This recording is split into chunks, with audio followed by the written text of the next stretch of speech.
Don't let one very bad debate kill your confidence. First, instead of worrying about the worst thing, which is rooted in what Donald Trump and the Republicans say, let's say this: Biden had a very bad night on a very bad night to have a bad night. Second, let's leave it at that. Here's my good faith assessment of Thursday's debate. The president struggled in the beginning, which is probably the part most people watched, if they watched, but he rallied over time and ended strong. Even so, altogether, it was a bad night. Maybe a terrible night, because it seems to have reignited nuisance arguments about his age and whether the Democrats should pick someone else as their nominee. Meanwhile, Donald Trump lied and lied and lied and lied. He lied so much not even the great Daniel Dale could keep up. It wasn't just the number, it was the size. Trump accused Biden of favoring abortions all the way up to birth, which would be no murder. And that's just one galaxy-class example. His lies were a goddamn meteor shower. That's the part that was missing from yesterday's arguments over the debate. If Biden looked like he was struggling, and he was, it was in the context of Trump's nonstop, malicious lies. Biden seemed genuinely shocked when Trump said he favored killing babies after they're born. No president has ever talked that way, Biden said, and he was right. Meanwhile, his ignored questions of substance to rehash of hoary conspiracies. Biden opened the border, for instance. He refused to admit the J6 insurrection happened or accept the results of the election if they don't mean his idea of fairness.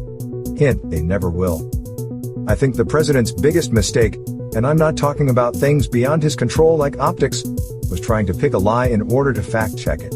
You could see on his face the question of where to begin countering all the bullshit. Biden was best when he stopped doing CNN's job and said he'd never heard so much malarkey in his life.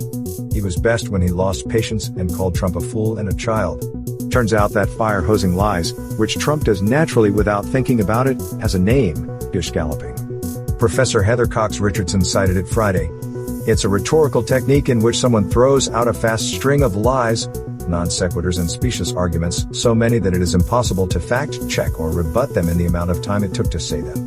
Trying to figure out how to respond makes the opponent look confused, because they don't know where to start grappling with the flood that has just hit them. To me, that explains the look on Biden's face. You can interpret the look to mean anything, even cognitive decline. But as someone who recognizes in Biden a variety of neurodivergence, he stutters. I have ADHD. I also saw in him what happens when lies are coming at you like a torrent. It's paralyzing temporarily. I mean that literally. You don't know what to do. And while your brain is firing in all directions simultaneously, you look like someone, as my friend Hussein Ibish said, who couldn't keep his train of thought together most of the time and had difficulty forming coherent sentences. And Trump's lies weren't the only thing. So was his habitual incoherence. The longer Trump speaks in public, the less sense he makes.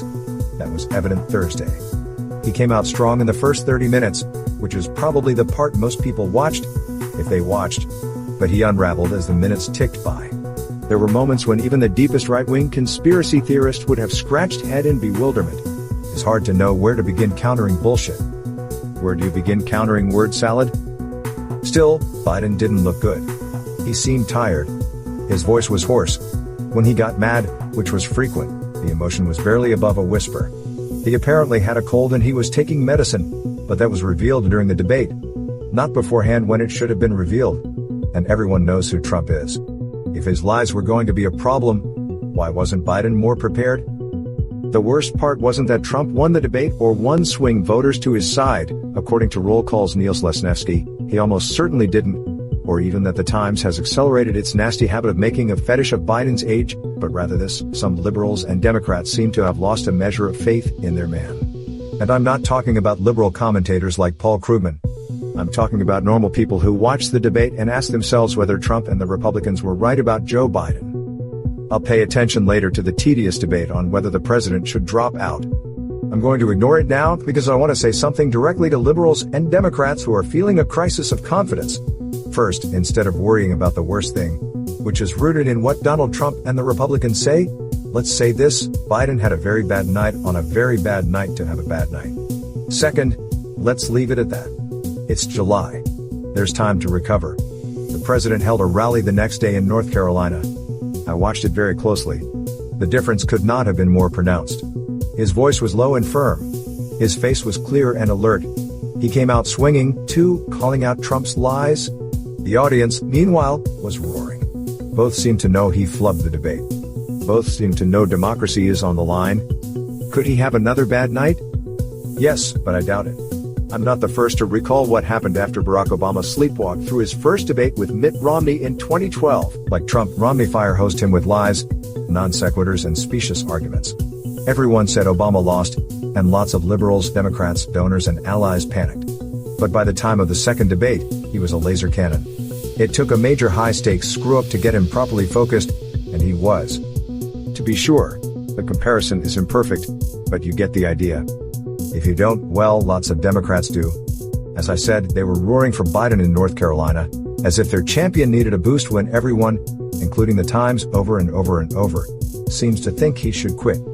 If the rally is any indication, normal Democratic partisans are getting more energized, not less. If any of them could afford complacency before, none can now. We won't know until the end, but perhaps Biden's very bad night was just the jolt Democrats needed. The last thing I'll say is this. You will find all the confidence you need when you consider the choice. Forget about replacing Biden. That's not going to happen. Democrats don't want it. Democratic Party leaders know it. It's going to be Biden and Trump. One candidate is trying to win the White House. The other is trying to take it. You can keep fighting or you can give up now. I hope you will keep fighting. Now read Why I'm Sticking with Joe Biden.